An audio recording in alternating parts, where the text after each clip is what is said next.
Այն ժամանակահատվածում, երբ Ադրբեջանը բացահայտ պահանջում է փոփոխություններ կատարել Հայաստանի մայրօրենքում, որպես խաղաղության պայմանագրի ստորագրման նախապայման, մեր երկրի արդարադատության փոխնախարար Տիգրան Դադունցը հայտնում է, որ շարունակում են կազմել նոր սահմանադրության տեքստը։ Հարցին, թե արդյոք տեղ կգտնի անկախության հռչակագրի նախաբանը նոր տեքստում, Դադունցը նշել է, որ հարցը դեռ չի քննարկվել սահմանադրական բարեփոխումների խորհրդում։ Նրա խոսքով, այդ զգայուն կետը թողնվել է աշխատանքների ավարտական փուլին։ Փոխնախարարը հաստատել է, որ նոր սահմանադրության մշակման ժամանակ հաշվի են առնվում վարչապետի հնչեցրած քաղաքական մոտեցումները։ Սահմանադրական բարեփոխումների գործընթացը դեռևս 2019 թվականից ենք։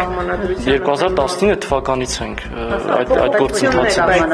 Ուղղակի փոփոխություններ։ Դե ձևաչափը միգուցե փոխվել է, բայց բարեփոխումների անհրաժեշտության մասին դեռ 2019 թվականին դեռ մինչև այդ էլ վարչապետն էլ ուրեմն բազմիցս խոսել է։